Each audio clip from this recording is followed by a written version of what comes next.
What's going on, guys? Welcome to the Dope and Tape Show. My voice is a little off. I'm sick. Of course, Thanksgiving week. I can't be awesome and perfect, right? So Don't breathe on us. We have an incredible guest. This show is going to be a ride. We have Jeannene Meisman. She's I don't even know where to start. I mean, I guess we could start from the beginning and go from there. But it's impressive. She's incredible. She loves fire protection, the industry, and the people in it, and she's great with relationships and tons of knowledge. And we're so excited to have her here. Of course, we have the other guy, Bobby. He's here every week with me, and he's just on being the corner of the screen the whole time. I gotta deal with this guy. It's all right. I'll deal with him. I'll deal with him for you guys. Yo, Frosty, what up? Welcome to the Dope and Tape Show. Thank you so much. I'm excited to be here. I was nervous. I've told all my friends I was nervous. They all said it was okay, though. Don't be nervous. We just come and we hang out and we just want to hear about your story. I mean, nothing's crazy, and sometimes, you say things that you like mess up, and I know I do.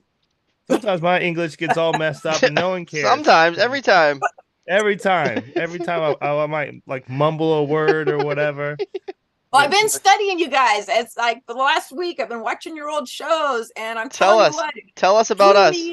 It drew me in. He's like, y'all suck. Y'all are terrible. No, because there was one time when I thought, well, maybe I shouldn't do this show, but then all the other shows were good, so I was like, okay, I'm in. And actually, when going over to your Instagram pages and your Facebook, and I really felt like I got to know you guys and what you're doing, and I think it's incredible that you're starting this community of fitters and getting them in touch with each other and giving them extra knowledge by reaching out to other people. Like I watched that show when you had the headhunters on there, the placement agency people. Yeah, Ashley Klein. Yeah. Yes. And I was like, this is awesome. It's like, I never got to watch a podcast like that, and then, you got technical, you got like my friend, you got Matt on there, and he's given technical information, and I mean, he's so generous with his time and everything. So I just really said, this is something we got to pay attention to. And, I think I shared with either you or Bobby on the phone before we, did the show that, I can be I am a typical boomer, and we sit around and we go, oh my God, the young people, they don't want to work, they're lazy, where are they? Well, of course they're not going to be in the room, we're sitting there shagging on them, you know what I mean? Yeah. And so after watching you guys, I was like, hey, I'm wrong, these guys are hard working. I watched some of that stuff that you do, Bobby. I mean, it's in the freezing cold. I mean, I've only done all my fire protection in Florida, so I'm blessed. I don't know anything about working where it's below 60, Yeah. That's summer. and just seeing you guys work hard. So I've been trying to reach out to my friends just the last couple of days and just say, hey, we gotta be inclusive here. We gotta reach out. I found them. I found the really great guys, and I said, in their audience, you guys were telling me the numbers about your audience. You typically get like 1,000 views on a show, 100 guys joining you live on a show. And I was like, hey, we all sit around and talk to ourselves about, where are all the young people? And I'm like, I found them. So you guys got to come on this damn show. You got to listen to these guys. You got to communicate with them. You got to come and be a guest on the show. And Brian, I've already lined up a couple of people for you for the show. So wow, thank you so much. You are working hard for. I think some of your friends are already here. I got Ryan Knoll. Oh God, hey Ryan, this is Wayne Automatic. K-Mina. K-Mina, that's the YouTube name that I'm name I'm looking at. So K-Mina, Brant Brumbelow. That's Brant Brumbelow with ep96 magazine. Whoa, hey, good to have you. Thank you so much. Christopher Campion. Oh, Chris, there's a great speaker. Listen, this guy does a class, and if you ever have an opportunity to take a class from him, take it. You got more friends here than I do. Chad says, check her out with the dope and tape screensaver. Yeah, check her out with the dope and tape screensaver in the back. She came prepared. See, look, do it. What's up? Chad, fire sprinkler guy. Oh, I know Tommy. Brant's on there. Let me tell you guys something. This is an awesome magazine, FPC, Fire Protection Contractor magazine. And Brant is a friend of mine, full disclosure here, but he's a hardworking guy. His daddy started this magazine. His daddy was a contractor, started this magazine. This magazine is for the contractors. So the advertising in here is geared towards, guys that are out in the field. And what's such a shame I see this when I go into contractors' offices, but it's in the office. And I think the guys out in the trucks, out in the field, they don't ever get to see this. So the good news is right now, this is this month's issue. They are running a special. Look at this. BOGO. Buy one, get one. If you buy, so how do we get it? Where do we go? I'm writing notes right now. Go to the it's FPC MAG, like FPC magazine, FPCMAG.com. And then there's a tab up at the top that says subscriptions. And then as soon as you hit the subscriptions tab, it says BOGO. So you know what? Pair up with maybe your helper, or your friend, or if you own a company, get some of your people. Everyone you buy, you get one free right now. So she's not lying. They got USA subscriptions. Can even get them up in Canada, Mexico. Wow. And if you're a boomer like me and you're old fashioned and you like to have a real magazine to sit around while you're drinking your coffee or your tea, then that's like $68 a year. But if you're like a young hip person, you may want to go with a virtual subscription. That's only like $55 a year. So you can read your magazine on your phone or on your laptop. So it comes out every month? Yeah. That's 12 of them. That's pretty cool. And they've got places in the back where there's all kinds of ads, and there's if you're looking for help or if you're looking for a job, you can take out an ad, and everything's like super affordable. But yeah, fpcmag.com. Yep. I love it. And I'm gonna subscribe tonight. The first edition was published in March 1978. It was founded by Hayden B. Brumbelow, fire protection engineer with 29 years of experience in the fire sprinkler contracting. He was with Grinnell from 48 to 71. Man. And that's what we do here. That's why we have this, is to create community, let everybody know what's going on. That's why we go to the NFPA, AFSA. We do all these videos and interviews when we're there, because a lot of fitters can't go. So we're just trying to bring all the information to them. And this is another way for them to get more information on what's going on in the industry. I think this is awesome. I'm going to subscribe tonight. Yay! So you giving your free subscription to Bobby? Brant says, thank you. You're very welcome. Thank you. I think if it's buy one, get one, and I can gift, if I can gift a subscription, I think we should try to give it away on the show tonight. It's got lots of pictures too, so it's very sprinkler guy friendly. What do you think? Can I do that? Frosty, what's going on? Yeah. All right, I'll buy one, and I'll give my other subscription to someone else. I'm gonna get the paper. I'm not gonna get the digital. Peter Schwab. So we'll give it away tonight. Peter Schwab. It's a good magazine. See, I told you, didn't I tell you? He's like one of the smartest guys in our industry. So thanks for tuning in. Appreciate you so much. That's awesome. And you guys should actually have Pete Schwab as probably one of your guests, because he's got like a record for submitting the most changes to codes. The NFPA codes. There's all these technical committees, and Pete is like he's just like this giant brain with legs. We would love to. He sees all these changes, and he designs. His title is Vice President of Engineering and of purchasing he's at Wayne Automatic here in Florida. So, and that's, I will say Florida is the only place I've done all my fire protection contracting, except for the stint I did in the Middle East. Wow, Bob's here. Bob Caputo, welcome. Whoa. Welcome. That's pretty cool. One of the big messages that I have is mentoring. I am where I am and here in this industry because of mentors, people that have been so generous and shared their knowledge, with me, and shared their time. And I know I'm one of those people. I have a reputation in the industry. You always know where to find me at any of the trade shows, any classes. I'm sitting on the front row. That's where I sit. because I don't want to miss a thing. You know, I don't want to be where there's any chit chat or anything. I want to be sitting up front. I want to see everything. I want to hear everything, and I want to be able to ask questions. And I think Russ Levitt said to me one time, what he said, "You ask a lot of questions." So you had to have got there early to get in the front, huh? No one wants to sit on the front. Oh man, those rooms like were class. packed. Those rooms were packed. Every one of them rooms was jammed. No. Yeah, all the ones I went to, because I have night sets, so I had to go for some credits, and they were all packed.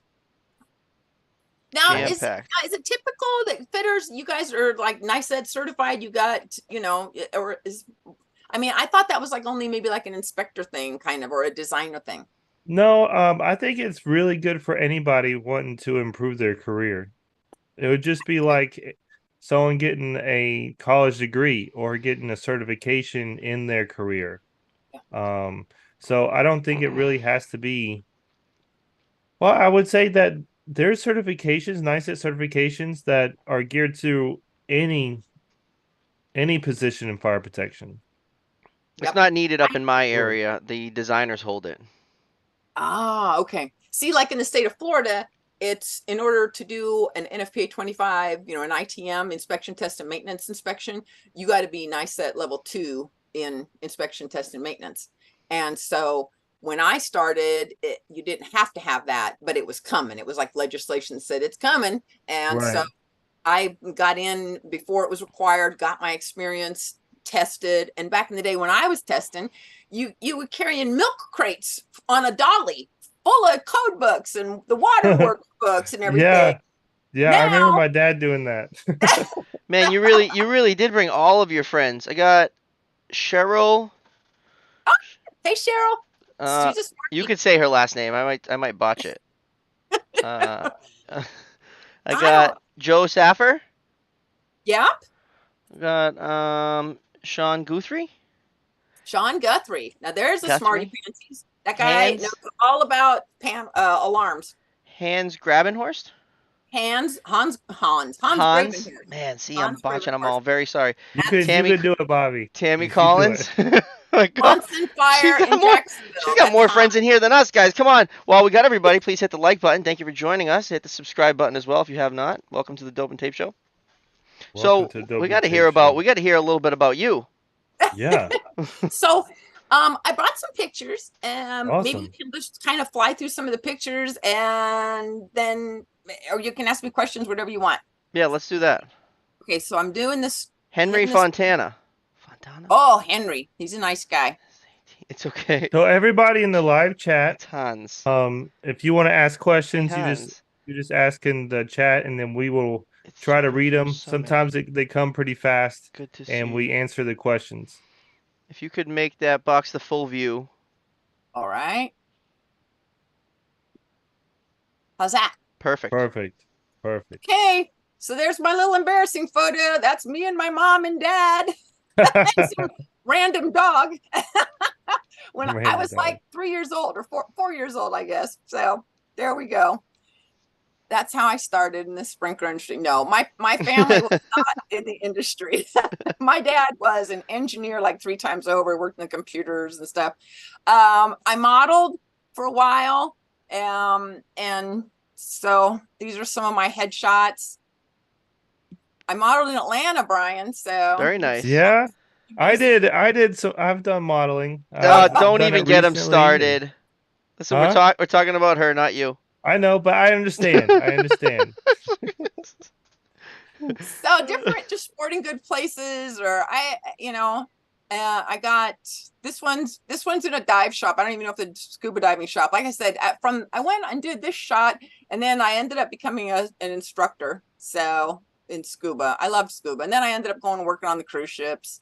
But anyway, so that was like another path, running around the world. There's my family. This was around the same time I think I was modeling. So that's my mom and dad. They both passed now, bless their hearts. And my 2 bros. And that's me. I can't think how old I was. Anyway. Did you say you're like 16 or something? No, I was a lot older. I was 26. Oh, yeah? 26. Oh, okay, yeah. 26. And I was living on that cruise ship, the Star Princess. That's crazy. And I was teaching people how to scuba dive. So what was it like living on a cruise ship? Um, it could be miserable because you're basically on a ship with our ship held 3,000 passengers, and you're out in the middle of the ocean on a 10-day cruise, and you're stuck with these people. And if they're not happy, nobody's happy. Oh man. And so we brought a new ship online, and it wasn't this one, it was another one. And when we brought the ship online, we had problems and all the water was bad. And so the water got contaminated with gasoline. So if you can imagine being out to sea with people for 10 days and they can't shower, they don't have any water to drink. We ended up having boats come and bring us cases and cases of bottled water. And people were walking around on deck with notepads, just writing all their hate notes and their refund letters. Wow. Oh my God. Gas in the water. Oh, you're on 10-day back-to-back Caribbean cruises, and you're diving in the islands. It's a great job. What the hell? Yeah, right. That's a wild adventure time, you know. I lived on St. Thomas around the same time and took people on scuba diving tours. So that's me coming out of the water right there, having taken some people on a tour. So cool. And then a few years later, I was the assistant fire chief at what's called Reedy Creek, is actually the government at Walt Disney World. So Reedy Creek is tell us a little bit how you got there. Like, what was the process? How did you hear about it? Like everything. Like you got to that picture we just went from vacation scuba diver to Disneyland. Huh? You can't just like with a Fat Max on the hip. I mean, I didn't have any other pictures between those two. So I decided to be I was taking care of my parents, and they were quite ill. And when my mom passed, then I was able to start working outside of the home and stuff. I had to be home with my mom before. So I had a home-based business before. And so I didn't know what to do. And my stepmom had a firefighter bunker gear cleaning and repair business. And so she was like, Jeannene, she goes, you're good at sales and good at meeting people. Why don't you come and work for me and go and deliver bunker gear and pick up dirty bunker gear and get more fire departments to sign on, because bunker gear is all the gear that firefighters wear. So that's how I started basically in fire protection. Is I started going around and calling on all these firehouses, and somebody said, one of the fire chiefs said, you ought to become a fire inspector. So I went to school and became a fire inspector. And then when I was graduating from fire inspector school, they said, you ought to go to the fire academy and you can become a firefighter and you'll get better salary and a better retirement. And I thought the fire department was going to be my career. So I got on a wait list, because this was right after 9/11, and I got on a wait list to go to firefighter academy, and I was paying for all this myself. And in the meantime, I went to work for I was driving down the road and I thought, that sprinkler stuff and that fire extinguisher stuff that we learned when we were in fire inspector school was really interesting. And I was like, I'd like to find a job learning more about that stuff to make me a better fire inspector and firefighter, Oh, that's super smart. Yeah. I'm sitting in the street in my car, and in front of me is this van from this local, pretty well-known fire protection contractor, Piper Fire Protection. And it said, we are hiring. So I called them up. I told them I was, had just become a fire inspector, and they said, come on down. And that's where I started. Wow. So I stayed with them, with Piper for several years. And what was your role with them, with Piper? I was learning to be a sprinkler inspector, fire, ITM inspector. Wow.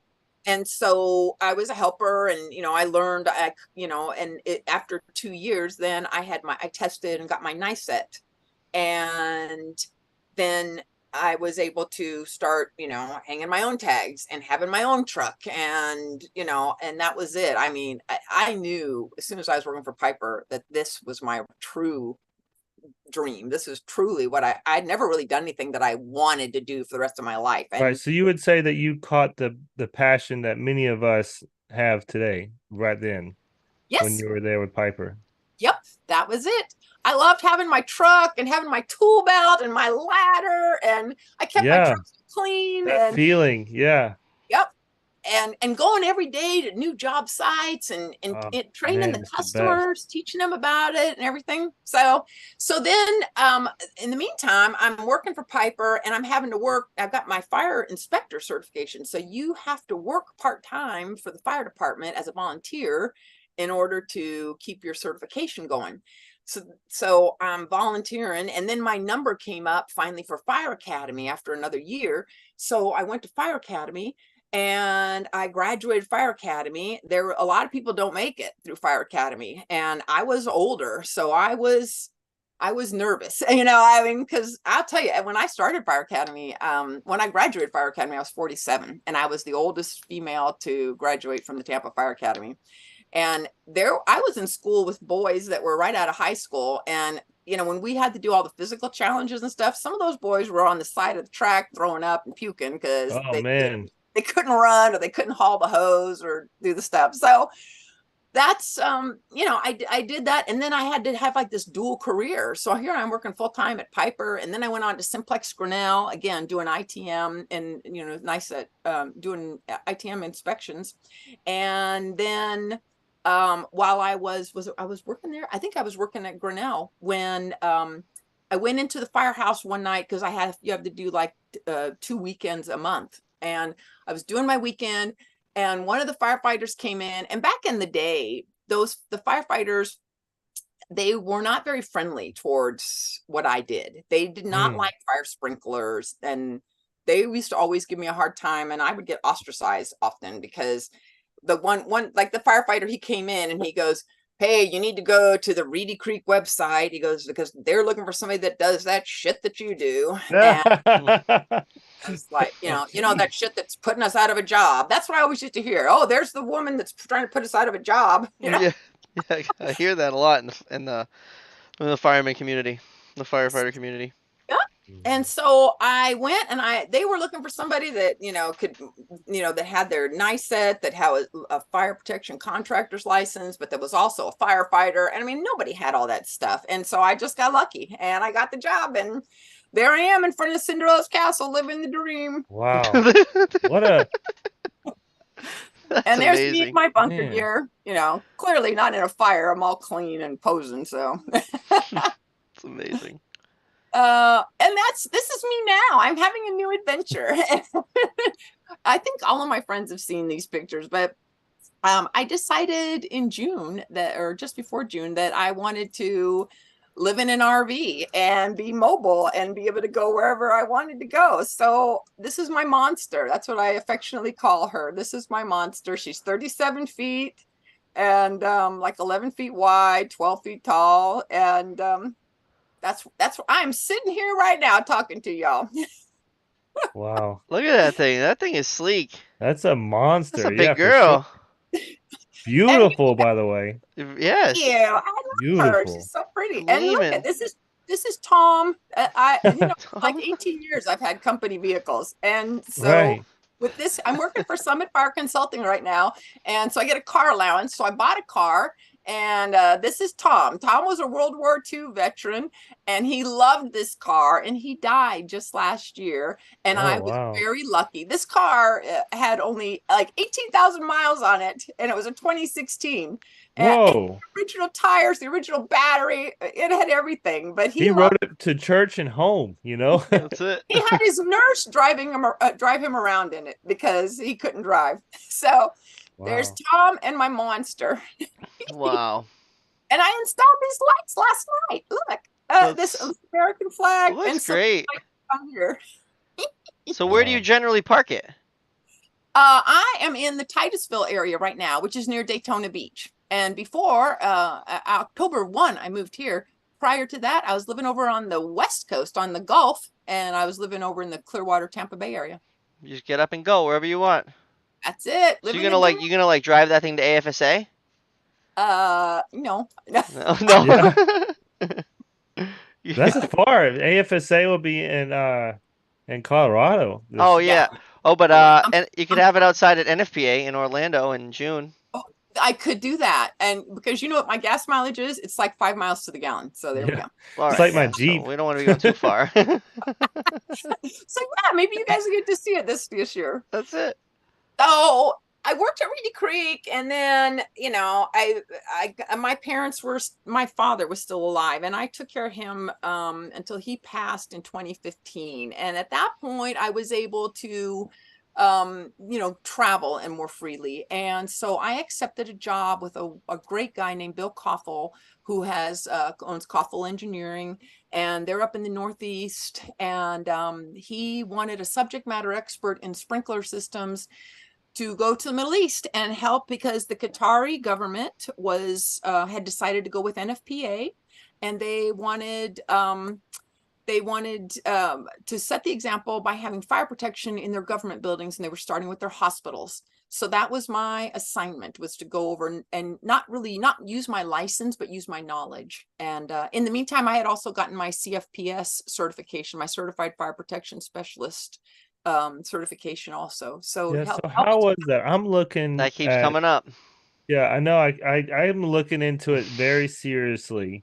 Yep. To start studying for it next year, early next year. So I will say it's hard. Everybody says it's hard because it is. It was harder than my contractor's license to get. And I think that it's because you have to, there were questions on the test that really a firefighter, a fire official would know, questions about ladders and questions about egress, stuff that a typical, contractor doesn't typically know. And I often wondered, gosh, how does the average Joe pass this when they don't have the fire background? So but you get those two giant volumes, and you just have to really get in those volumes and take weeks, if not months, to go through the page. I failed it the first time I took it.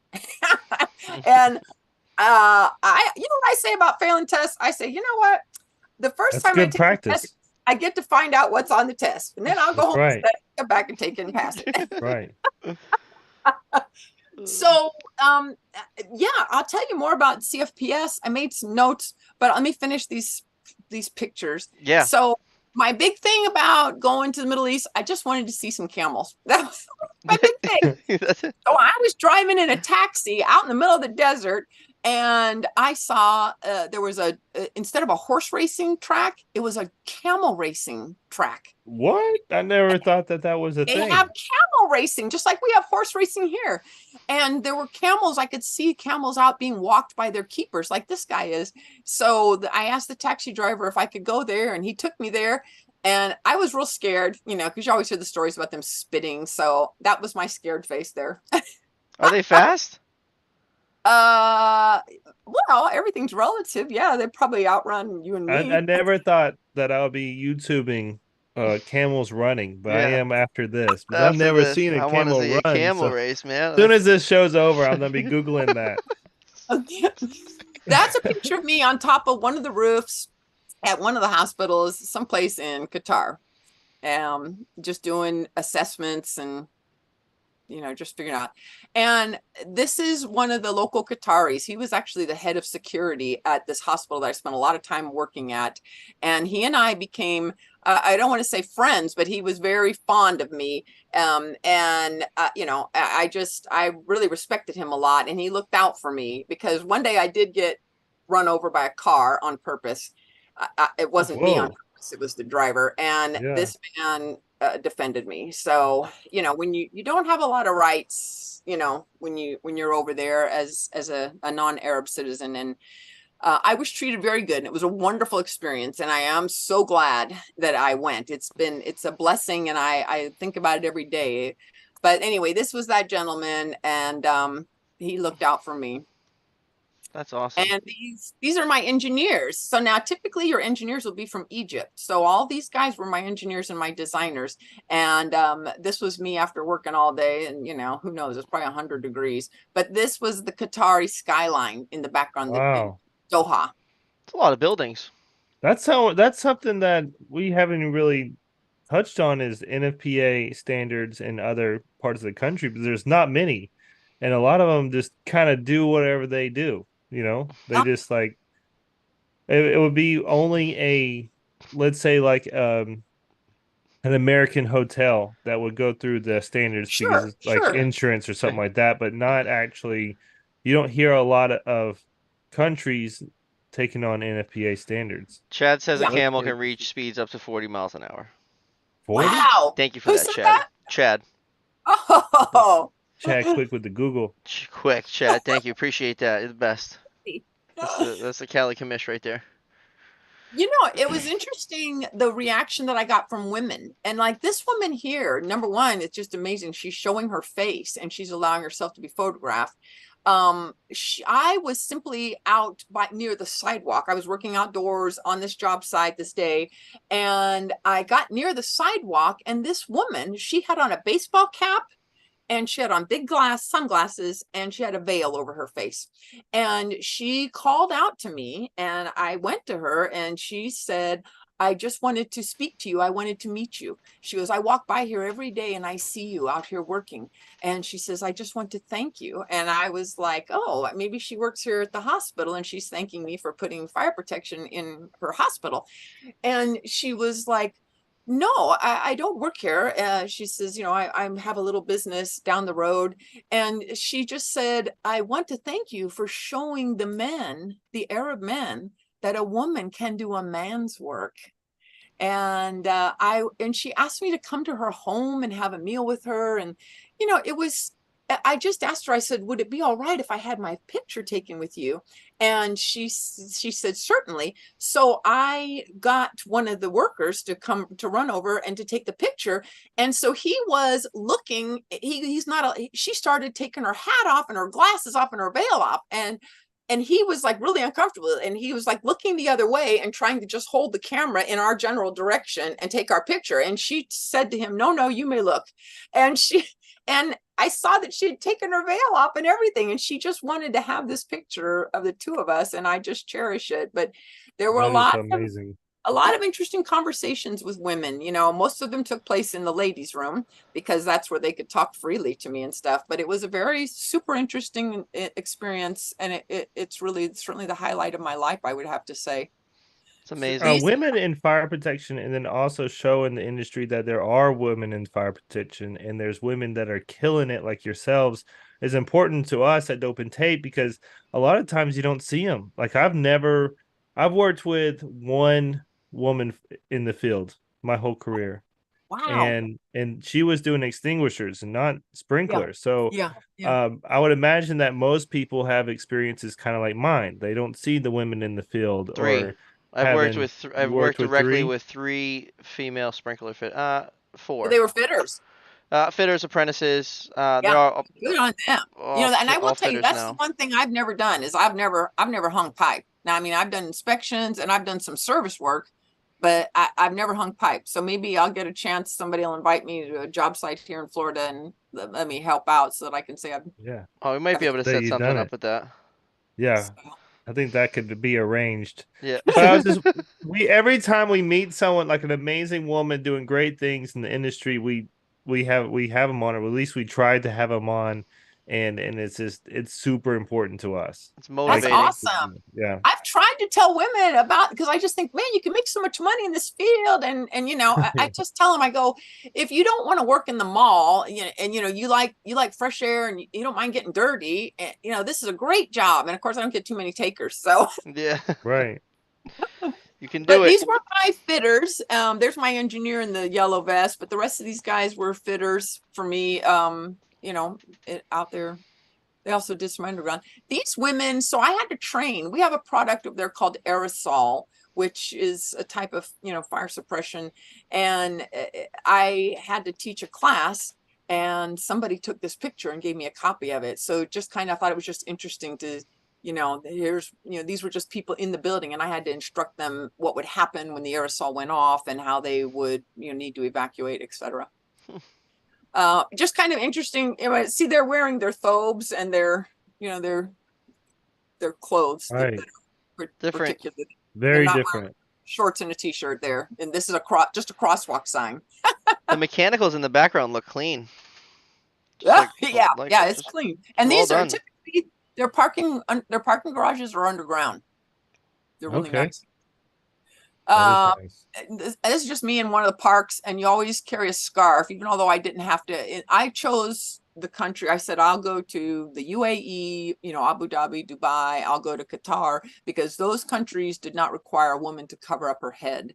And I could keep my passport and I was allowed to drive. You can't do any of those things in Saudi, for instance. They have religious police. And so I just felt for myself, I was comfortable going to a country that would allow me to keep my passport, and I didn't have to cover up, and I could drive myself to the airport if I had to get the hell out. You know what I mean? Yeah, I totally understand that. So this Qatar is considered, and the UAE, a conservative country. So they will tell you on the airplane, like when you're getting ready to land, this is a conservative country. You're not allowed to be showing cleavage. They just, before I moved there, they changed the law. You used to have to keep your elbows covered. But then they had just recently passed a law where you could now show your elbows and you could wear short sleeves. But I tend to err on the safe side. Yeah. Yeah.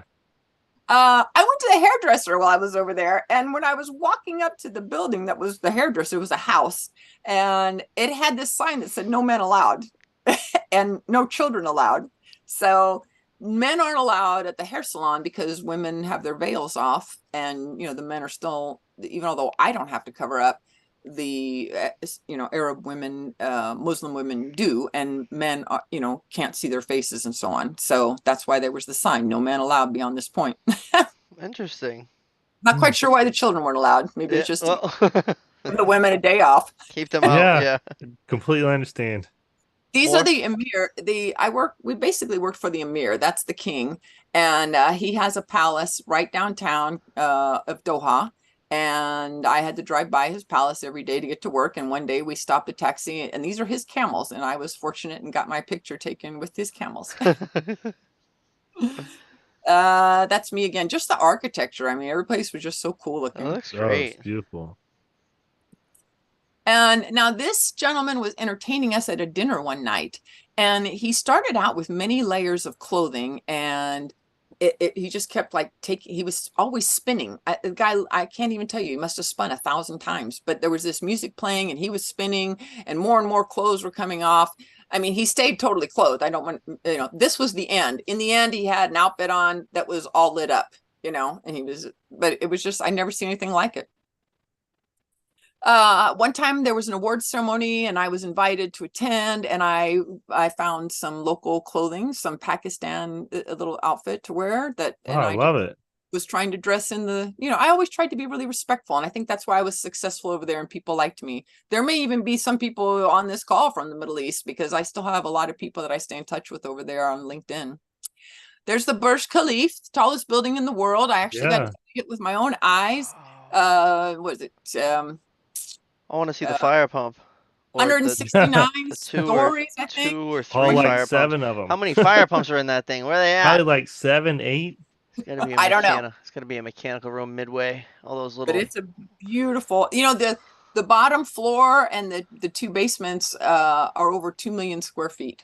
Just to cover that. Just my gosh! Oh my yeah. goodness. So it was awesome. Massive. Some buildings going up. And then these are called Dwalis, I think, DWALI. These are the traditional boats that you still see. They used to be fishing boats, and this is actually also in the UAE, but they have them in Qatar too. So again, my obsession with camels. It bit me in the end, though, literally. So this gentleman here is called a Bedouin, and he lives outdoors. He lives with his camels. They are his means of income, and he just lives out in the desert with them. And it was coming up to Ramadan, which is very high holy religious time for the Muslims. And I lived in a Marriott hotel. And so this gentleman, Marriott would hire him to bring some camels, and they had other things that were representative of ceremonies during Ramadan. So he brought the camels, and that's one of the camels. Notice this mesh thing over his snout, which is to keep him from being able to spit on you or bite you. and this is me. Right. Right. So this camel was not the largest camel I've ever seen, but he made it very clear that I was quite the load for him to have to pick up. And it was embarrassing. It was embarrassing. I mean, he's laying on the ground, right? And the Bedouin has me to get on him. So I get on him. And when this poor guy tried to stand up, you'd have thought I weighed 2 tons. He was like, he was growling and making noises. And he finally stood up. And then I almost got flipped over the front end of him when he went down because he dropped down on his knees and I almost flew off the front end of him. So, and then there they are during the day. And I got bit on this day. So I went out and I was going out for a run because I used to jog every morning. I was going out for a run and the Bedouin wasn't there. So I came up to the camels, hi, camel, and I put my hand out and he seemed like there was this little guy. He seemed like the one I had ridden the night before. And he seemed like he was being very friendly and he was taking his nose and nuzzling it in the crook of my arm, right? The inside of my elbow. Well, he wasn't nuzzling me. He was arranging his muzzle to get between his teeth and he bit me. And wow. Get a massive bruise, huh? Yeah, there was some blood and a bruise, and I was very scared about infection, but I didn't want anybody to know this had happened because I was afraid they might get beaten or put down, and I didn't want the hotel to know, and I had to run back to the lobby. So I just hid my arm, and I ran back into the hotel, and I called a doctor friend of mine. Now, I say he's a doctor. He's Indian, and he was there locally, and he's a doctor of Ayurvedic sciences. So he wasn't exactly a medical doctor, but he was the only doctor I knew, right? Right. So I sent him a picture of my arm and I called him and I said, hey, what do I do? And he says, oh, okay. So you must urinate on your arm. Urinate. Whoa. Yeah. Like, what? Like a jellyfish, huh? It's like, that will be the best medication is to urinate on it. And I was like, well, what's your next best advice? Yeah. What about like some alcohol or something, So you have to remember, I lived in a hotel room, so I didn't have any of that stuff. That's great. So, that's my crazy camel story. And then just some of the crazy things you see. I was at the airport getting ready to take a flight, and this guy was walking on with his hawk because hawks are falcon. Falcons are very highly regarded. So the falcon would have its own seat, and this guy was getting on the airplane. Whoa. Yeah. It was a falcon on the plane. That's crazy to think about. That thing just goes rogue. What? And we don't exactly have OSHA over there, Yeah. These guys are just with their buckets, they're window cleaners. They're just cleaning the windows. I feel like I see that in Boston, though. Really? Yeah. Oh my Yeah, God. they sit on like these little boards with the one little rope. Okay, well, I just thought that was a Middle East thing. Either way, it's And sketchy. then I don't think it matters kind of country. the souk.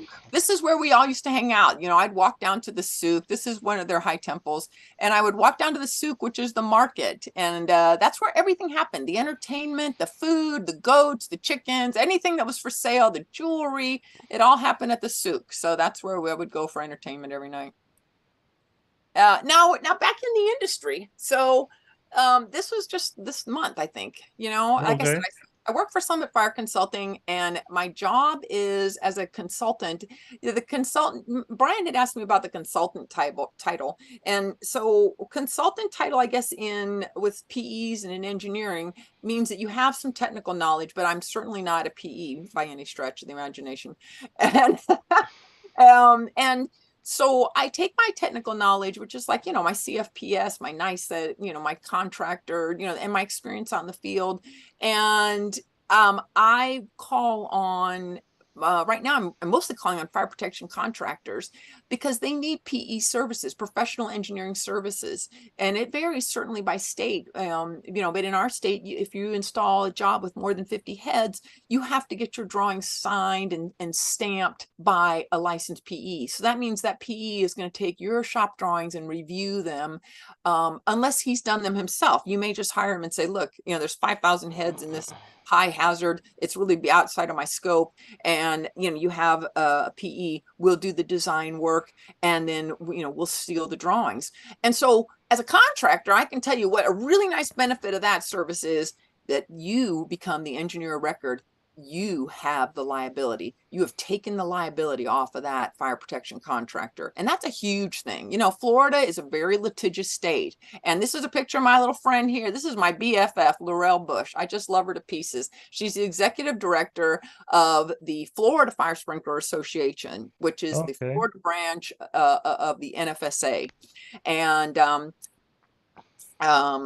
Laurel has been telling us something about it's like 78% of all the lawsuits, you know, construction lawsuits in the country are filed in the state of Florida.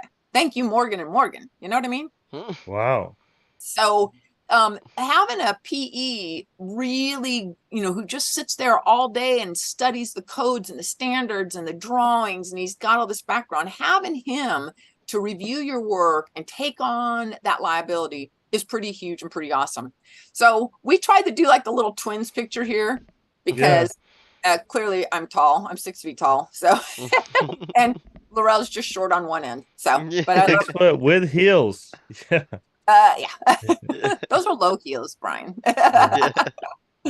And this right here, this is the other. See, and that's what I wanted to show you guys here. The associations, you know, here's the AFSA here, and this is Jessica Cox. She's the executive director of the Florida branch of the AFSA. And this is Laurel, you know, executive director of the Florida Fire Sprinkler Association with the NFSA. But we get together and we do things, and not just the two associates, the contractors get together. We have joint meetings, and then we get together for the betterment of fire protection in our state. We want to improve fire protection. We work on the laws. We work on the statutes in the state. We work on educating the authorities having jurisdiction, and we have a good time too. So this lady right here, I have ghosts in my ear because it was Halloween. This was just a Right. So this is Joanne Rice, and she's the director of the state fire marshal's office. She's new in this position. I was friends with the previous director. They're great people, and us fire protection contractors, and we work very closely in the state of Florida with the AHJs and the state fire marshal's office. And this woman here, you know, we're going to support her, and she's going to support us. Now, of course, you may recognize that. That's Shane Ray. He's president of the NFSA, and he was there at this event that we just held. This was our event. Once every 2 years, you get 32 CEUs. Now, each of the associations holds their events. This one was the NFSA's event.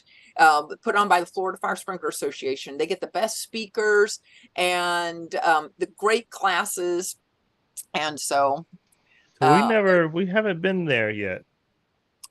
It's not a national event. It's just a local state event. Okay. It gets probably about, I don't know, 300 contractors, probably 500 people attend in total.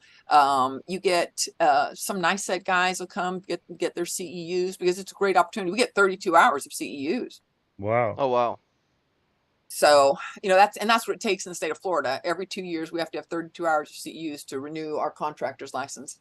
So this is just me cheesing it up here because my company, Summit Fire Consulting, sponsored the lunch, and there you can see there's little Laurel. Oh. Love it. And here now, see, these are all contractors. All these guys are contractors, and that get together. We're all on the same team. You see, we're wearing the team hat there. That's awesome. We're participating in a competition, and then all these other guys, there's like 300 contractors there getting their CEUs. And so we just did a team photo. But you know, I just would love, you know, we do some things here in Florida. We do several things for the NICET 2 guys, you know, the guys that are getting their NICET 2. But I don't know that we do anything with fitters. So, you know, I'm going to be talking to Laurel about that. She couldn't make it on the call tonight. Laurel couldn't. Now, this is just one classroom shot. This is the boring part. You're right. It's not boring because they're great classes. We have incredible speakers. Christopher Campion, you know, he was one of our speakers. And, you know, and there's Pete Schwab. And I mean, you know, and I love it. When I was at AFSA, I would go into the rooms and watch and see what they're talking about and watch the instructor explaining things and seeing the PowerPoints, and I would come out and I would meet up with Bobby and I'll be like, man, you won't believe this. They're gonna do this and this and this and this. Like it's super exciting. It is. Yeah, It super is. exciting. Then And, he'll ask me questions. I like, I don't know. I gotta look at more into it. and then you can walk right up to the instructor after the class, and this guy will Yeah, give you his card, and he'll give you the exactly. slide presentation and the whole 9 yards. So some of the ways that you can get out and do things are, Summit Fire Consulting sponsored, and I've done this with previous companies that I worked for, is we sponsor, for instance, this is with the AFSA. This is their big golf tournament they have every year. And this money, we charge, they charge to go to this, and then we take that money and use it to educate AHJs for free. So we don't ever AHJ, NFSA and AFSA, they do not charge in the state of Florida. We do not charge any fire officials to come to any of our training and education or any of our events. We want them to come be with us. We want to have a relationship with you. We want to raise the level of knowledge. And so this is a golf tournament where we raise some of that money. That's good to hear that you guys are trained in the AHJ, because that's something we talk about that all the time on we talk about that. I have tried to do that, but I couldn't get everybody together. They're just my partner. So a quick thing, and this is something I always touch on, is my partner had a I'm working on the island. I'm working with another van guy. He had a service call at 1 a.m. last night. Oh, so he was an hour and 5 minutes from that service call. He got there like in about an hour and 30 after the call, and the water was still. The fire department had responded like within 10 minutes and shut the water off, but never opened the drain. So the water was draining in the low apartment. It was all the water from the whole system was draining out into the apartment, when a lot of that could have been out the drain had they shut it and opened the drain. But a lot of them don't know. They don't know the drain. Yeah, they just know and then shut the water. Just shut the water. When you go to something like that, you open the drain first before you do anything. That's you it. open Boom. that drain, grab that thing, and then close valves. Yep. Yep, you're right. That's the kind of training. So what you're training the AHJ is very important. And we're not really reaching the firefighters. We're just reaching the plans examiners and the inspectors, fire inspectors. Yeah. But so this is just showing that, we go to golf tournaments, and these are all contractors here, and what we sponsor is the Marshmallow Drive, where there's like 300 or 250 golfers there, and everybody gets a shot at trying to drive a marshmallow the farthest. That's awesome. The hole that I always run. This is just another trade show. This is BOMA, the Builders Building Manufacturers Association. I'm a member of BOMA. You can see there. This is a guy from Reliable, right? And from Wigginton. She's from Southern Fire. There's Laurel. There's me. She's with NFSA. And Wayne. These guys are all there volunteering, and we've got all these risers set up, and we're just trying to reach out to people and tell them you could have fire sprinklers in your new built home. That's awesome. Legislative stuff. This is Senator Ed Hooper. He's been a real hero to us, and I was happy to get my picture taken with him. We sponsored a breakfast, as you can see, at one of the association events here. And Senator Hooper, he goes and fights the fight for us, and we do support him. We put together political action committees, and we raise funds to support the politicians, the senators and the representatives that support us. And this gentleman here, this is Buddy Dewar. He is a legend. He was a fire marshal. He worked in the state fire marshal's office as well. And now he's an employee of the NFSA, and he just handles legislation, and he has done so much to save lives and get the sprinklers in buildings, across, get the laws changed. And and this is his son, Bobby. Bobby works for Wayne Automatic. And this is taken out of training for, we were talking to AHJs, and we were updating them on some of the new laws that had took place due to some of the legislation that we got passed. And they took place, I think, July 1st. This is me out doing a training. I love doing training. And I train fitters on how to fit CPVC. And it's not rocket science, but you know what? There's that quarter turn is important. You got to get that quarter turn in there, man. If you don't turn it a quarter turn, we will find that out when they do the forensic testing. Yeah, you will. Quarter turn, guys. And you know what's happened. You know, when guys see me show up and they're like, oh my God. So some broad in a dress that is clearly They never don't know. They don't know. Yeah. had her hands on fire sprinklers before, and she's gonna teach me how to fit some pipe. I was like, If well, they yes, only I knew am. your story, man, you know? But you know, even the old timers walk away shaking my hand saying, you know what, I didn't think I was gonna learn anything, but I did. You know, I love it. Show them. And these, again, we talk about the smartest people in the industry, and you can see that none of them are under 30. I'm going to be generous here, okay? Yeah. But we got Bob Caputo here. We got Wes Baker. We got James Golenbow. I've got Steve Layton, Terry Victor, Kevin Hall, and John Denhart. This is at one of those big national events. I think this was the AFSA. Some heavy hitters right there. Yeah. These are... Look, Bob, there you are, Bob. They have so much knowledge to share with us, and they're so generous. And I have been so lucky that these men have all taken me under their wing. Let's see, Kevin Hall is young. I shouldn't put Kevin here with the rest of us. He is young. He's super smart. Bob hired him. He works for the AFSA, a big technical guy. But, you know, that's my big message, is to tell people, reach out, because these are the kindest, most generous people I've ever worked in. Oh, I see Robert Caputo in here too. Oh, his son's here. His sons are here. He says apprentices in Florida mostly get training through ABC. Union fitters get their apprenticeship training through their local UA. That's true. Okay. Yeah. Apprentice Florida mostly get training through ABC. And Matt you is guys here. know... Matt is late to the show. You still got friends. You still got friends pouring in. Matt Tom? who? Tom. Matt Bass is here. Oh yeah. He's late. Sorry, he's late. He says awesome. But That's all right. Tom P just is checking in. Oh, that's nice. Great to see you doing you. And I try and hang around super smart people, because I swear, by osmosis, it just rubs off. Hey, there's Josh. Me too. I hang out with Josh and Kevin Hall, and Josh was so good to us at AFSA. Yeah, shout out to Josh. Great. He was great. Yeah, he was awesome. He'll come check on us. You need anything? Is everything good? Super easy to deal with. I was like, great product. It was awesome. Awesome. Thank you, Josh. And now there's again Wes Baker with UL. I'm sorry, Factory Mutual. I'm saying the wrong one. Factory Mutual. Super smart guy, and does training. And then Pete Schwab. That's Pete Schwab. You got to have him on your show. Bob, I'm just confused. Robert is Bob. My sons, Chris and Corey. Oh. I see Robert Caputo commenting, and then I see Bob Caputo commenting. It's two of you. It's two of you. You messing with me, Bob?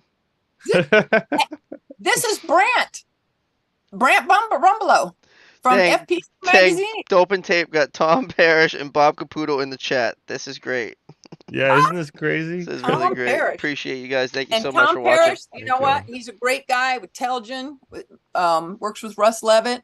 You know, and there's I can't believe I missed you, man. I was shaking everybody's hand at that place. The fitters competition. Yeah, that was cool. I love that thing.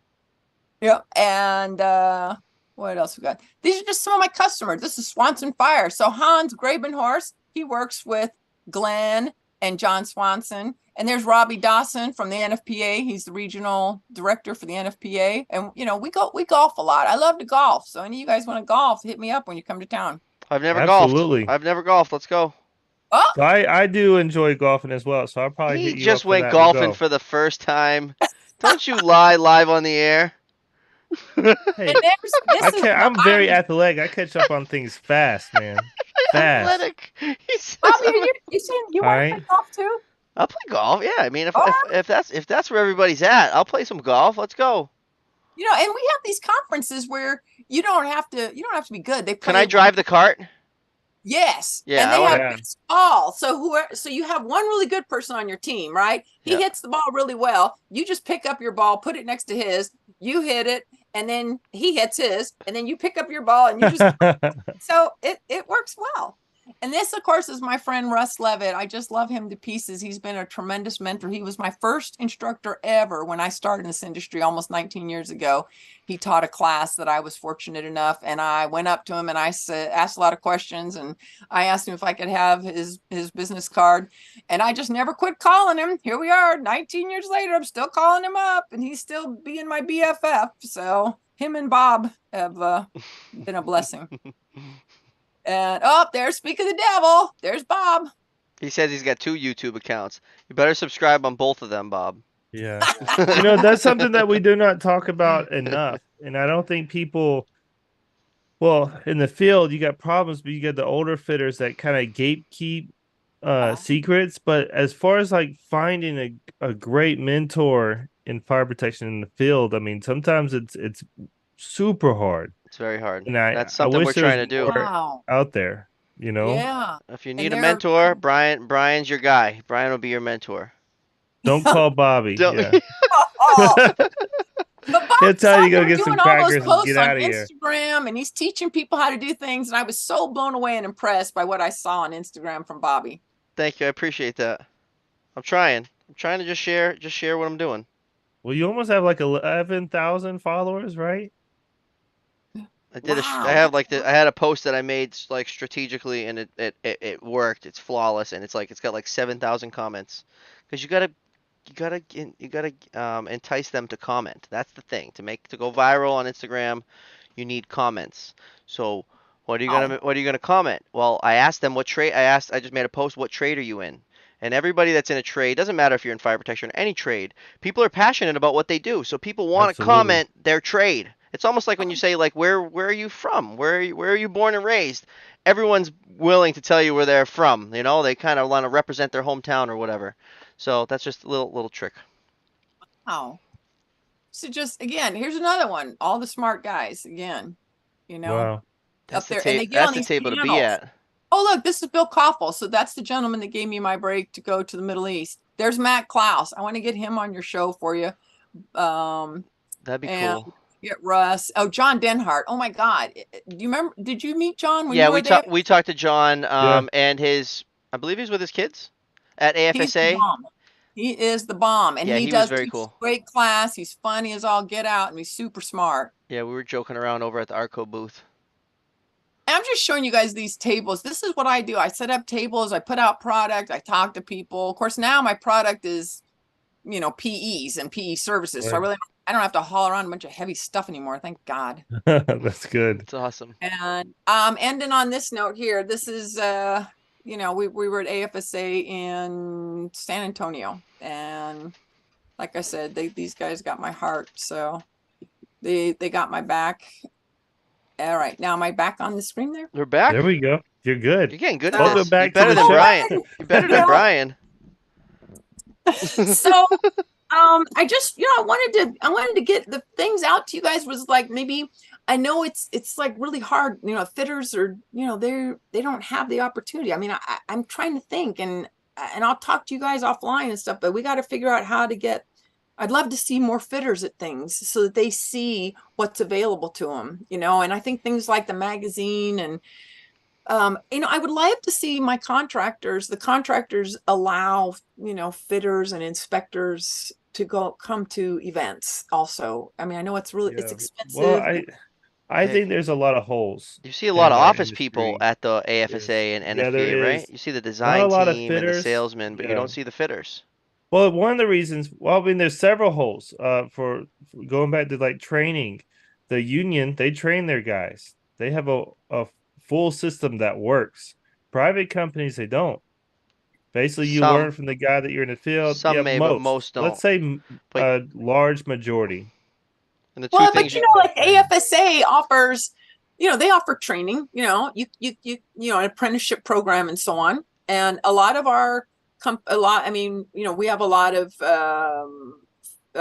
contractors and fitters that send their guys through. We have a couple of options. AFSA offers an apprenticeship program and training programs with the national, and also locally AFSA Florida has something called ETI, and you can take tons of online classes with them and get more knowledge and training. So it's mainly online?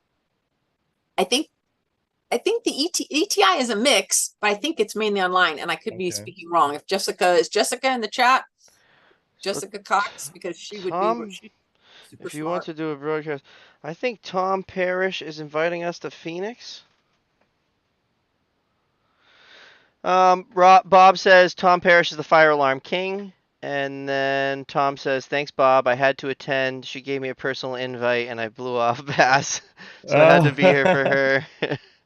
that's have awesome. have her last my info if you want to do a broadcast out of the labs in Phoenix. Have her give you my Yes. Ooh, info. We might take you oh, up on that, Yeah, Tom. yeah, that sounds That awesome. sounds yeah. amazing. Tom P has a great training room. Tom's lab would be great. It is a giant fire protection playground. Bob and AFSA are making a great training room. AFSA has an 8,000 hour apprenticeship program that is Okay. DOL approved. Yeah, a lot of the Cali guys, Bob, are I'm pretty sure like the local unions in Cali are using the AFSA um, apprentice What's program. DOL?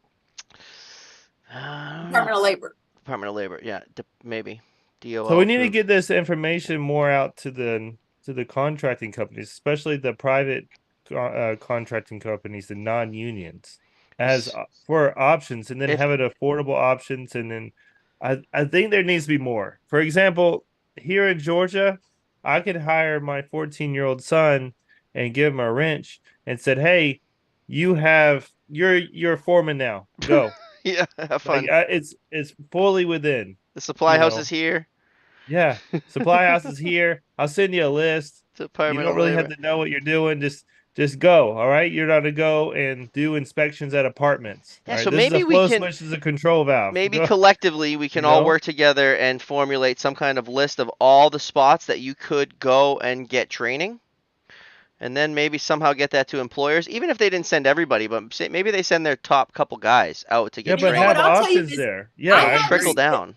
I had to spend my own money on a lot of my training, and I didn't mind doing it because my daddy always taught me, he says, you know, what you learn is in your head and you take that with you. He goes, that's never a loss. And so I will tell you, you know, I worked for small places and I had to pay for my own training and my classes and stuff.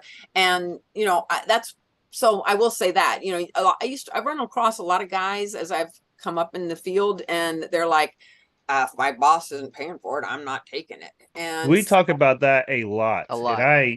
I mean a ton. I want to say majority of the episodes I will get on like That's a small little rant, that's say your future, man. spend your money. Don't wait for your company to do it. This is for You're you. not going to spend And then 500 also, if on a you spend your course. money and you go do it yourself, it puts you in a great position. Some people are spending 100,000 on some course, you know, some degree that takes you could spend 500 and get a nice Let and I me license. give you an always, example of today. Oh no, this week. So this week I bought a $400 book, basically. Like I think it was $360. It was a NFPA 13 handbook.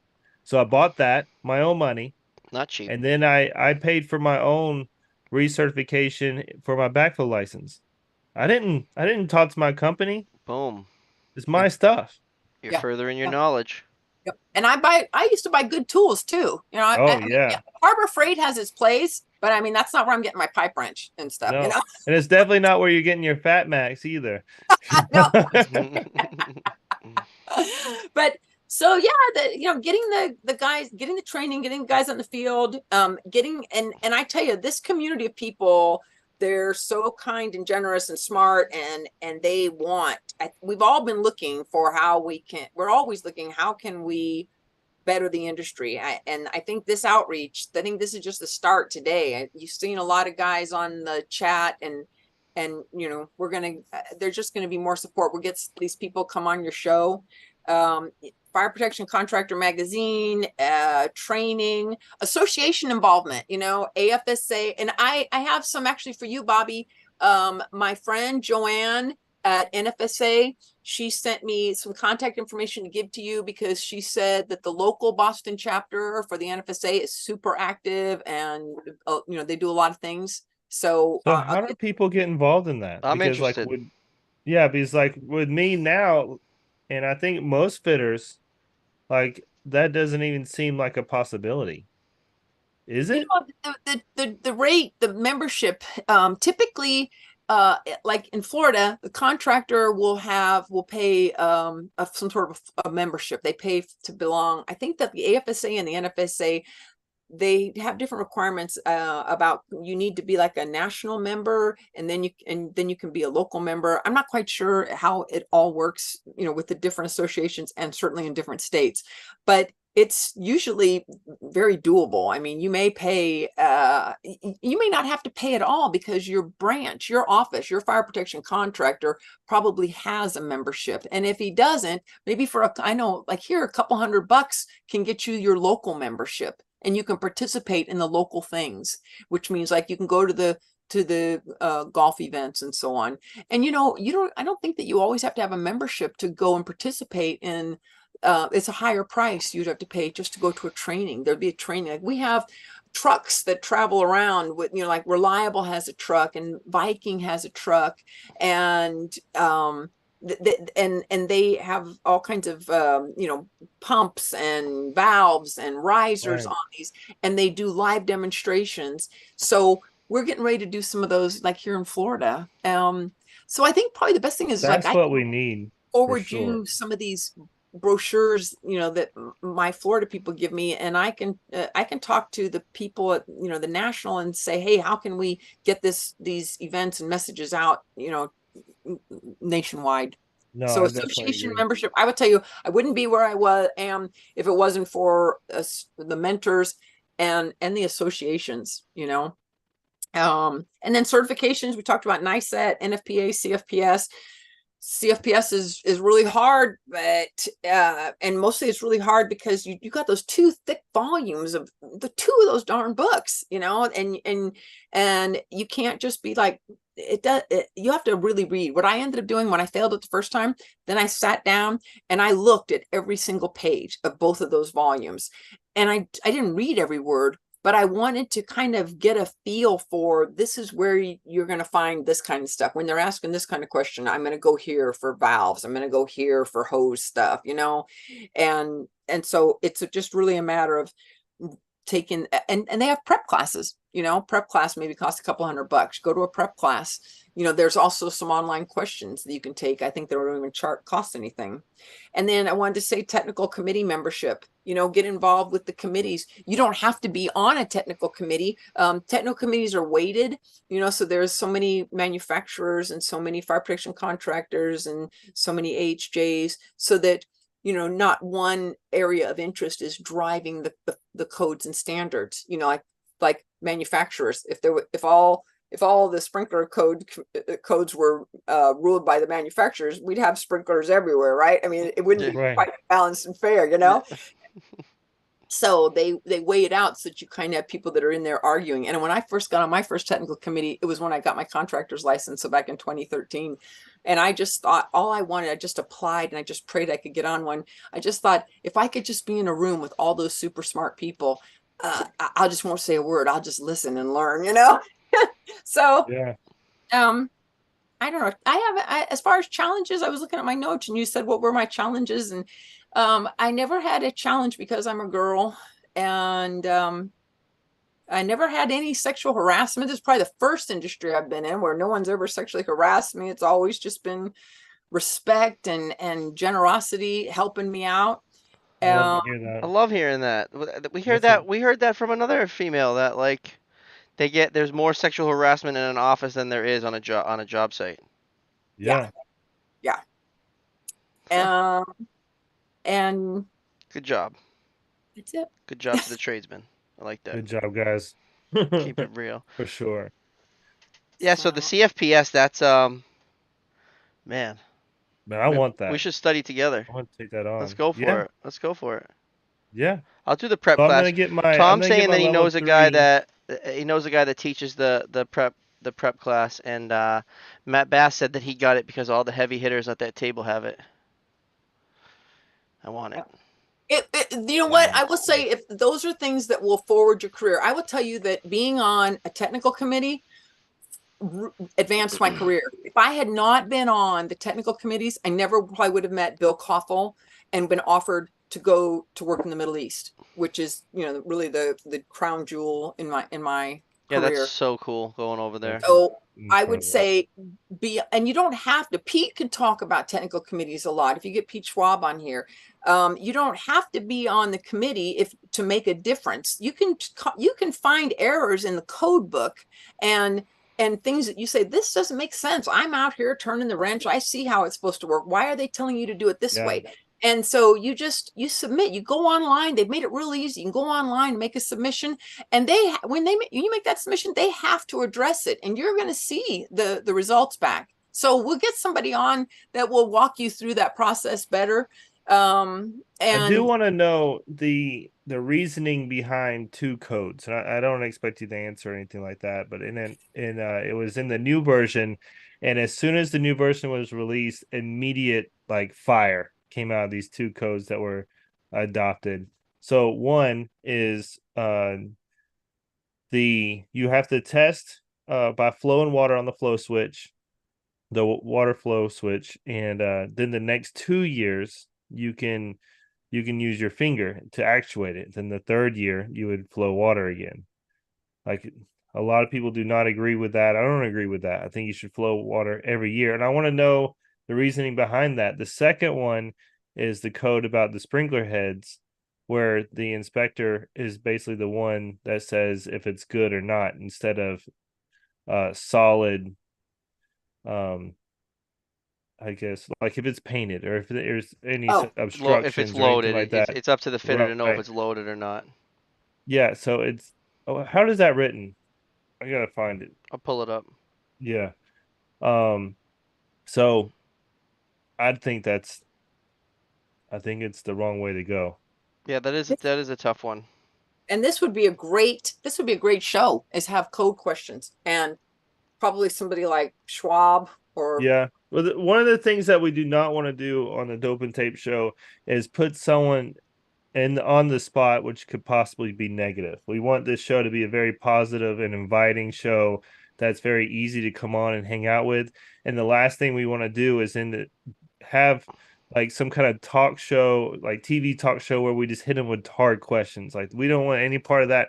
And I think putting someone on the spot to talk code on a worldwide show like Dope and Tape, and then asking them about these questions, I think it would be um I think it would be too much to ask for somebody. no, you're not. This is what we actually sit in those meetings. I'm surprised you didn't see some of it at AFSA when you were there, or NFPA.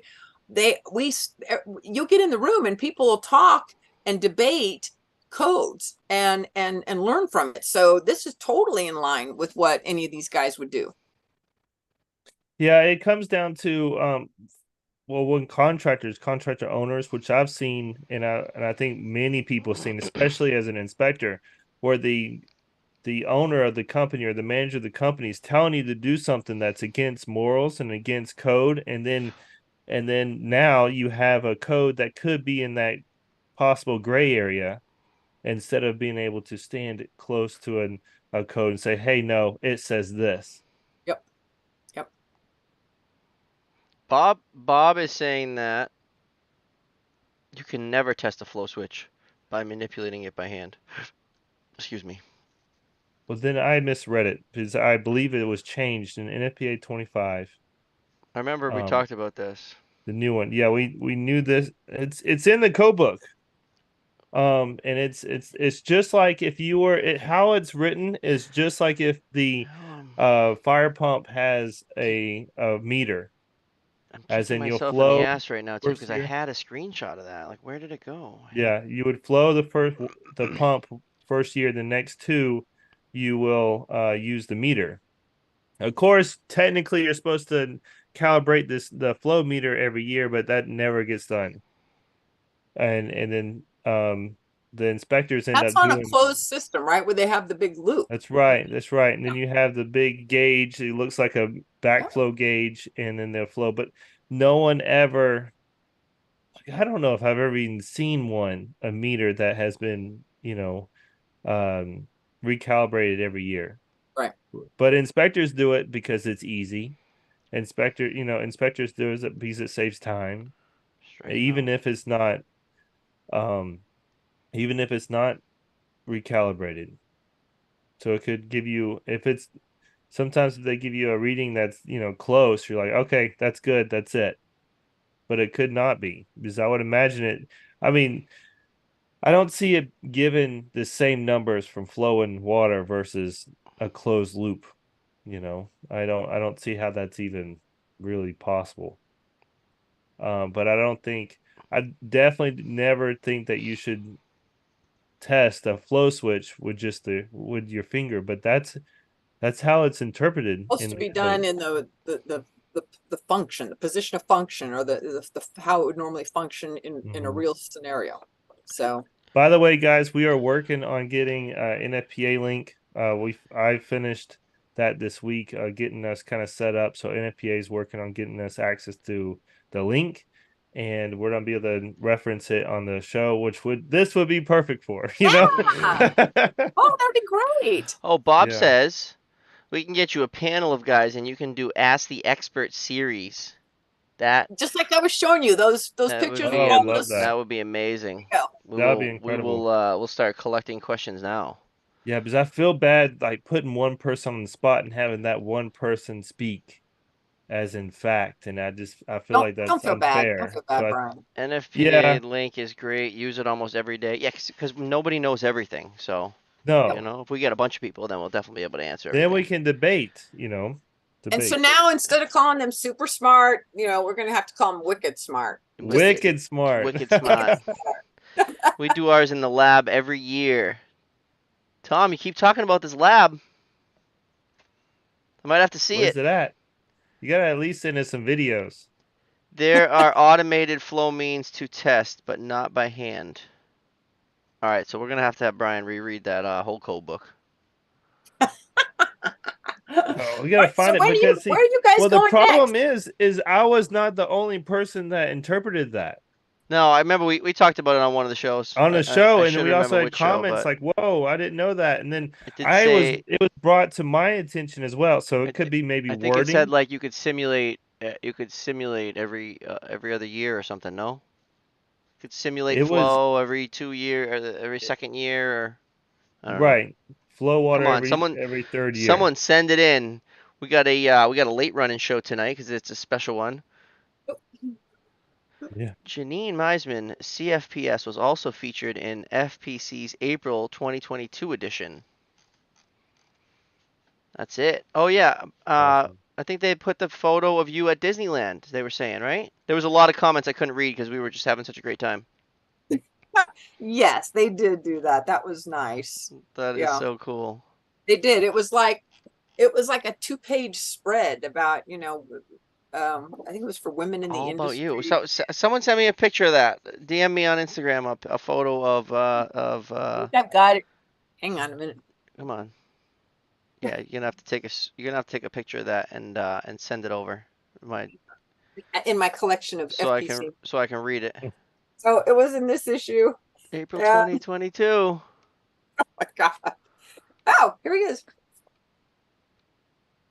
Look at that. Wow. That's cool. All those photos. Yeah. And you guys got to already see a lot of those photos. Yep, but I want to read all those words. So could you send me that? Okay. Send me a picture when we get off, please. Right. But so what's next for you guys? Where are you traveling to? Where can we catch you? What do we look forward to on Dope and Tape? June. NFPA, AFSA will be there. Unless there's a show you want us at and someone out there wants to sponsor, we're willing to go anywhere. But I think right now we're really just focusing on the big ones because we really can't afford to be at every one of them. But NFPA in June. Yep. Right in Orlando. I'm here in beautiful Orlando, Florida. And thank goodness. Shout out to Arco. Arco they're huge supporters of us, and they really help and they really make this possible. Without them, we would never be able to make it to a show. We don't have any sponsors for this show, so everything outside, all the things that Arco gives us is on us. That's it. AFSA, we kind of sponsored ourselves, but NFPA, we had to go, so we just made it happen. I don't think we spent too much, but it was as you would imagine. Yeah. It's You know? expensive. I know. In Yeah. in 2013, that's when I first went to my first NFPA show. It was kind of like my reward to myself for getting my contractor's license, and I would save all year just to be able to go to that because I never had anybody that was paying for Yeah. it for me. Nobody I've ever worked for. So, but now I Yeah, work for a company. Shout out to Summit Fire Consulting, and they said you don't have to take vacation time anymore to go to the national shows, and and we'll pay for your airfare and your hotel. So I'm Oh, happy. That's I that's think so I nice. awesome. finally. Yeah, me and Bobby just kind of put it together and just made it work. Yeah. That's it. It's two guys from different parts, and we just like meet up and like, yeah, your bed's over there, bud. Leave me alone. Each other there, here we both Yeah. are running around like busy bees networking and stuff, and yet nothing. Nothing. I know. It's crazy because I'm in Atlanta and he's up in Boston, you know? We're going to be a force to be Wow. reckoned with when I see you in June in Where? Orlando. So where's the next show you're Yes. going to?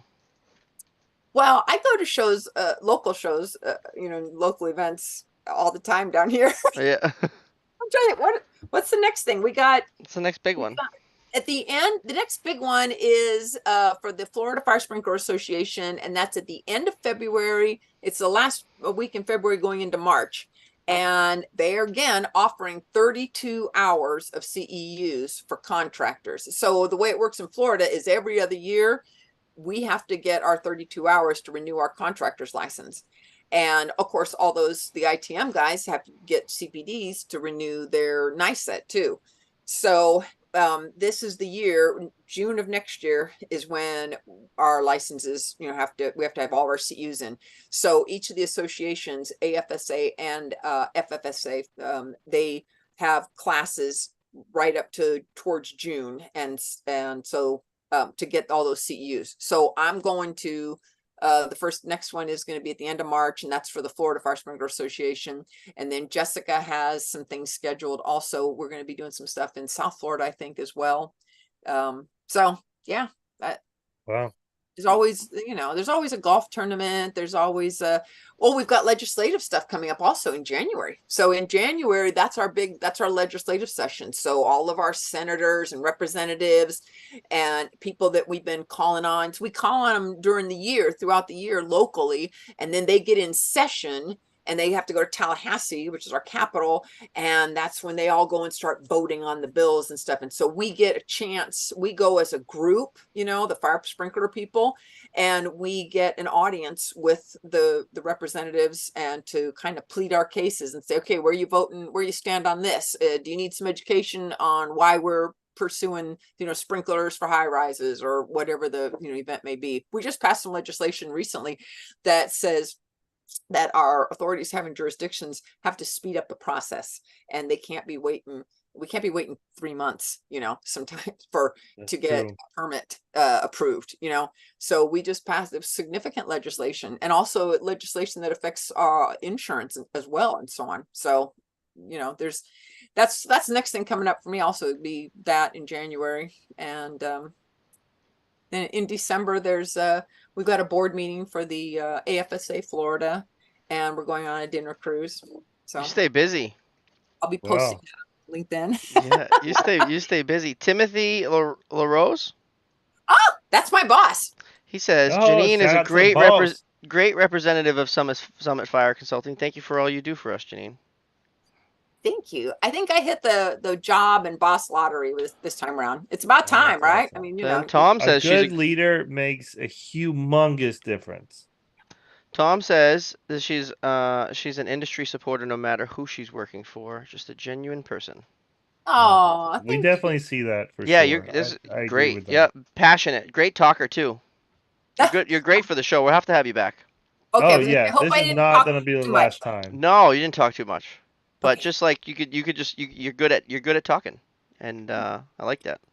I would love to see her on a round table when we get everybody together, That's it.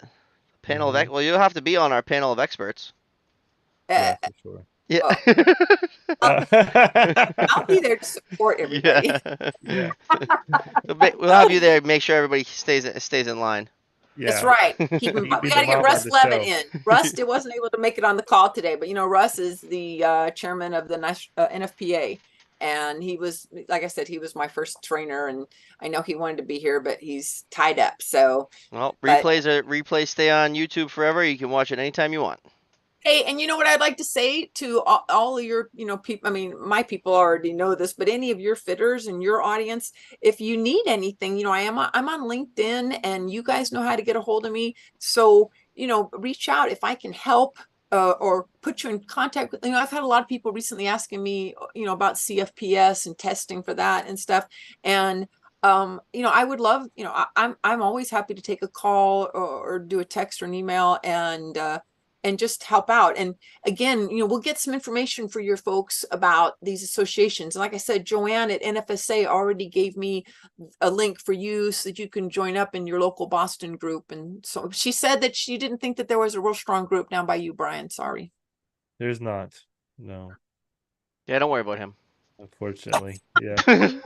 But thank you so much for the opportunity. I felt so honored, and I was really nervous that, I wouldn't know what to say, and that I might say the wrong thing. Well, you killed it, by the way. You did great. You Killed did great. it. I mean, we're at 30 minutes over. Normally it's at, sometimes at 10 o'clock. Sometimes we get guys that it's hard that, talk and communicate with them, and it's like 10 o'clock. Well, thank you for coming on the show. You gotta beat them to talk. Some of these people, Yeah. no. No, you did great. Well, You did, and the photo thing was that's something new. That we've was never had that before. That was awesome. It was captivating. I was good. I was into those afraid it was photos. maybe TMI. I don't know. I figured somebody's gonna No. jump in and say, "What's this? She's showing family photos." One of my favorite episodes to date. Had so much fun. GAFSA is very strong in the ATL. What is it? GA? It's Georgia. it's FSA? it's AFSA Fire with a G Sprinkler in the front. Association. Okay, so AFSA is strong there then. That's it. GAFSA. Yeah. Why is it so hard to spit out? GAFSA. But tell me how I can help. And everybody has a friend in Florida, so that's great. Yeah, we appreciate it. And so the video will always be here if you want to share it, if you ever want to watch it. Everybody that's watching us, thank you so much for joining, and all the new people that came to support Jeannene, we really appreciate you. Thank you so much, and come back. And thank you to Jeannene. This is great. We're definitely gonna have you back. Okay, great. And the logo on your TV was awesome. That was a great touch. You did good. That's great. All right.